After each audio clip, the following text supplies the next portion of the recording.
So, did you know that if you learn to talk better, you will do better?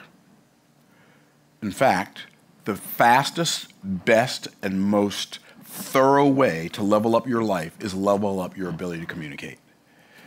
The quality of your life is always going to be in direct correlation to the quality of your communication. Now, when I talk about communication, you just think I'm talking about talking to people, right? That's the first thing that comes to your mind, talking to people. That's only one aspect of communication. See, we have internal communication, the things I say to myself. We have external communication, and our external communication has two directions. There's our vertical external communication, that communication between us and God, and then there's our horizontal external communication, our communication between us and others, and most recently, our external communication between us and technology. Or I should say, more impactfully recently, our external communication between us and technology. And I remember back in the 80s when I went to visit this church in Texas, and I heard the pastor speak, and I thought, like, I don't know if I thought it in these words, but I remember feeling like, why is this so painful for me? It seems like the people who have the least to say take the longest not to say it. And one of the things I noticed about this particular preacher was his most prolific description of everything was the word thing. Well, you got to do that thing. Make sure. And I was like, surely you can find another word. But apparently he couldn't. And when I think about people, I had a conversation with a gentleman the other day, and I noticed that he mumbled a lot. I thought, this is really a fascinating way to communicate. It's kind of like, mumbling is kind of like non-committed verbal expression. Like, I don't want to say this too clearly. I don't want to enunciate and pronunciate these words too clearly, because then I might have to take responsibility for them. I don't really know what was going on, but I was like, why does this guy keep mumbling? It's so fascinating. And then you hear some people communicate, and some are clearly intelligent, others clearly not so much, and they use a lot of profanity. And I'm like, this is fascinating. It's fascinating to me that you use non-adjectives to attempt to describe what you mean, and you think you're emphasizing something, but what you're really emphasizing is a lack of clarity. Because the words that you're using are not describing anything that you're talking about when you use profanity. Like, it's an expletive, but it's not an explanation. And it's an expletive, but it's not an exclamation. It's just an expletive. It's a demonstration of verbal laziness. I know there are people who disagree with me, but they would only disagree with me because they do it. They wouldn't disagree with me because they thought about it. Because if they thought about it, they wouldn't do it. If anybody who uses profanity thought about the negative effects of profanity, they wouldn't use it. In fact, anybody who uses negative words on rinse and repeat of any kind, not just profanity, if they understood the negative impact on their life, they wouldn't use them. Like, even words like try and maybe. And I know people think, well, try's not that bad. Really? Like, every time somebody says, well, this is what I'm trying to do, I have like this visceral physical reaction, and I do everything inside of myself to resist showing it on the outside. I pull up all of my internal resources to not have a reaction to the word try. Because there's no such thing, what I'm trying to do. I'm not trying to do anything. I'm doing it, or I'm not doing it. Now, when I do it, it might do what I expected it to do. And it might not do what I expected it to do, but I didn't try to do it. I did it. It just didn't do what I thought it would do when I decided I was going to do it. Does that make sense? And so, long time ago, Tony Robbins, I heard in one of his original cassette tapes back in the 90s, okay? He said, if you want to model any form of human excellence, you have to find somebody who's really good at the thing that you desire to be good at, and you have to model 3 things. And those 3 things are, you find that person, you model their belief systems, you model their physiology, and you model their mental syntax. And he said, model their belief systems. Well, what is a belief anyway? Think about that. What's a belief? What is a belief system? A belief is a story that you tell yourself about an expected outcome. Is that right? Right? A belief is a story that you tell yourself about an expected outcome. And so most people, when they tell themselves stories about expected outcomes, they tell themselves unfavorable stories and then wonder why they get undesirable outcomes. Do you understand that if you just got better at communicating with yourself, the stories you tell yourself as you are creating and perpetuating your beliefs, if you just got better at that part of your life, every other part of your life would get better. Positive thinking doesn't necessarily help you achieve everything, but it does necessarily help you achieve everything better than negative thinking does.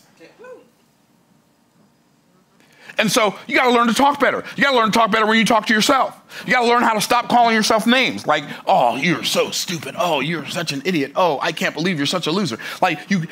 There's no good that can come out of talking to yourself that way. I listen to people talk to themselves, and I think to myself, if you had other friends who talk to you the way you talk to you, you wouldn't let them be your friend.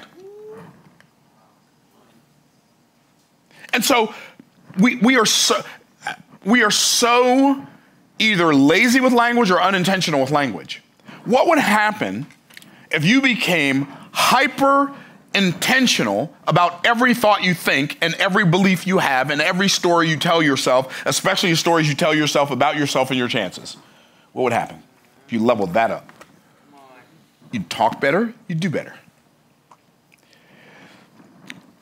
Even if I did believe something wasn't going to work out for me, I wouldn't claim it. I'm not talking about name it and claim it, blab it and grab it, say it. No, I'm not talking about that. I'm talking about empowering, using your words to empower your expectations. Because expectation is your greatest superpower as a human being, whether you know it or not. Yeshua himself said, he said, if you can believe, all things are possible to him that believes. Now, all things are possible. I get it that doesn't mean every single solitary thing, right? You're not going to jump off the Empire State Building and land on your feet. I mean, if you do, pretty much your feet and everything else is going to hurt. But all things are possible means all types, all manner, all kinds of things are possible that are not possible if you don't believe. Okay.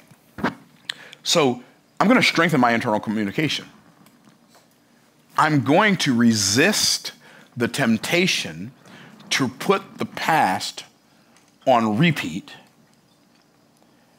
and expect my past experiences as my future expectations. I'm gonna resist that temptation. As I was thinking about why do most people have such disempowered expectations? Why are most people so much better at expecting the worst than they are at expecting the best? Is that a good question? Yes. And I think most people are so much better at expecting the worst than they are at expecting the best because they know exactly what the worst feels like, or at least the worst they've felt feels like. They know what it's like when they go through pain, and sometimes, like, pain is an amplifier, right? When you go through something that's difficult and it's really, really painful for you, it amplifies the feeling. And feelings are the drivers of humanity. Like, human beings are singularly motivated. And by that I mean people do things for one reason and one reason only. What's that reason? Because they feel like it. So what if the real reason that you procrastinate is not because you're a procrastinator? What if the real reason you procrastinate is not because you have a procrastination problem? Because I've discovered that nobody has a procrastination problem. Procrastination is nobody's problem. Procrastination is a symptom of a problem. What's the problem? The problem is anxiety. What is anxiety? Anxiety is that feeling I get when I'm expecting an unfavorable outcome. Do you understand? Have you ever walked up to a chair and got ready to sit down and then you noticed like one of the legs was wobbly? You wouldn't let yourself sit down in that chair, would you? No. You wouldn't let yourself sit down in that chair. Why? Because your expectation is this chair won't hold me, so you don't put all your weight down. Do you understand that when you look at a scenario and the scenario looks unstable, it doesn't let you put, your subconscious mind will not let you put your weight in that scenario. Are y'all tracking? And so what I have to do is I have to learn how to examine. First of all, I don't want to put my weight down in a situation that won't hold me. It's kind of like when I hated flying. You say, Myron, what does hated flying mean? It means I was scared. Right? I was like, this doesn't make sense. This is so dumb. Every time I got on a plane, this is so dumb. This thing weighs hundreds of thousands of pounds. And we're all up here in this tube acting like this is normal. And people are sleeping. And I'm looking at everybody. I'm like, are y'all insane? I was scared. And I got on a plane. I never put all my weight down. I'm locked in. Somebody tapped me on my shoulder. Hey, bro, you know that chair's on this plane too. Why you messing with me, man? Right? And so like I hated flying because I was scared, because it didn't make sense. So my expectation was, since it didn't make, like, the plane weighs more than a city bus. You've been flying around out there. You've seen other planes in the sky while you've been flying around, right? Have you ever seen a city bus in the sky? No. This don't make sense. I've never even seen any cars up there. It's making less and less sense by the minute. I've not seen a stinking bicycle in the air. And this 757 that weighs 250,000 pounds is 40,000 feet in the air going 500 miles an hour, and everybody's acting like it makes sense. Right? So my anxiety would not allow me to relax every time there was a sound, a bump. Right? It didn't help that I watched a movie one time about that flight that was in Hawaii when the fuselage came off. Did anybody ever see that? It was so terrible. Like, I do not watch plane crash movies. I'm not watching a movie about a plane crash. I'm not doing it. I spend too much time on planes to even think about that. Right? So anyway, so I said, this is not healthy, Myron. This is not healthy for you to be scared every time you get on a plane, because you get on way too many planes, bro. This is not good. I gotta fix this. Okay, how you gonna fix it? I'm gonna take flying lessons. Gotta take flying lessons.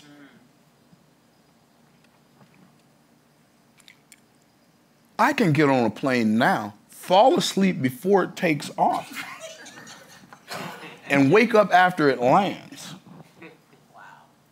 Why? Because it makes sense. So what I did was I educated myself at a higher level by learning some principles that gave me the ability to tell myself a better story. In fact, did you know that planes are designed to fly, and that design is so good that if a hurricane or a tornado is coming to an area, they have to remove the planes, because the planes will fly with that much wind even if nobody's on them. It's easier for a plane to fly than it is for it to stay on the ground. In fact, if you leave a plane on the ground too much and it doesn't fly, the plane will eventually become worthless because of lack of use. Wow. So, what did I do? I changed the story. Changed the story. When I changed the story, changed my belief. I ain't scared no more. In fact, I was the co-pilot on a twin engine prop jet from Tampa or from Lakeland to the Bahamas. And it was like 2.5-hour flight. And I'm like, I got my headset on, my Bose headset on, and I'm looking at the avionics, and I'm adjusting the trim, and I'm doing all the stuff the pilots tell me to do. We had to fly around storms and stuff. It was so cool. This was from a guy who used to get on a plane and not put all his weight down. Right? So what am I telling you? I'm telling you, you have to improve your internal communication. You have to improve your vertical communication from the standpoint that this will change your life. When God has said something in Scripture, let that be the end of it. Just act as if it's true. The most fascinating thing that I've observed in my life in attending church and watching people who attend church is they feel real good about it while they're there and do absolutely nothing about it when they leave. It blows my mind. People who read the Bible every day and apply apparently none of it, or very little. Like they give up a couple of things and take on a couple of things right after they come to Christ, and then what happens? After that, they're like, okay, I'm there. There is no there. That's the point. And so my vertical communication with God improves when God gives me an objective and I line up my life with that objective. And I realize that when I'm praying and I'm talking to God, I am not talking to God to get him to do my thing. I'm talking to God to get me in tune with him so I can do his thing. It changes the game. It changes the game completely. And then when I do that, my external communication changes. The quality of your life is going to be in direct proportion to the quality of the communications you have with other people. Because it's the communications that you have with other people that help you find a mate. It's the communications that you have with other people that help you raise responsible children. It's the communications that you have with other people that help you get a job if you want a job. It's the communications you have with other people that give you the ability to hire employees if you need delegation. And the communication that you have with other people is what is required for you to acquire business partners and clients and business relationships of all kinds. Your ability to verbalize a message that shows the people you're talking to what they get out of engaging with you is going to determine the quality of your life. And so it's amazing. The best time to think about what you're going to get out of a conversation or an interaction is before the interaction starts. Once the interaction starts, you have to make it all about them. And you have to figure out before you engage with them how you making it all about them is going to be beneficial to them and beneficial to you. You have to figure it out before you engage in the conversation. And most people are terrible at that. It's quite fascinating. I've often thought, this person had this really great idea. Maybe they're an inventor. Maybe they're a software developer. Maybe they're an author. And they're really, really good at coming up with a solution. And then they start talking to people about it. And when you hear them talk about it, it's horrible. Like, how could you take this beautiful thing and make it that ugly? Well, what happens is one of two things. Either they fall in love with the trinkets that they've invented or the templates that they've designed, or they fall in love with the amount of time they put into becoming the expert. So they think that the other person is going to fall in love with spending time with them, so they think time with them is the value of their offer. Or the other mistake they make is they realize that they've created something so good that they're going to get paid a lot of money. And so now, instead of thinking about the transformation that they've created for other people, when they're talking to other people, they're thinking about the transaction and they're not thinking about that person's transformation. And so as soon as they realize they're getting paid, they mess up the story. It's so fascinating. And so what you've got to learn how to do is you've got to learn how to communicate with other people in such a way that shows them the value that they get from engaging with you, while realizing and simultaneously not caring shouldn't say not caring, simultaneously not being focused on the value that you get from that interaction. It's really challenging to do, especially if you don't understand that it's the thing that you need to do in order to make the thing that you're working on do the thing that you intended it to do when you started working on it. It's so easy to get distracted by the minutia. It's so easy. No wonder most people are terrible. Which means, by the way, though, which means most people are terrible at doing all this stuff I'm talking about, which means if you get good at it, you'll be one of the best in the world. This is why, like, if you talk better, you do better. Now, here's the latest place I realized this. Artificial intelligence. Your ability to leverage AI to the fullest is going to be in direct proportion to your ability to describe exactly the outcome you desire. And then challenge the outputs that the AI gives you with more and better articulation.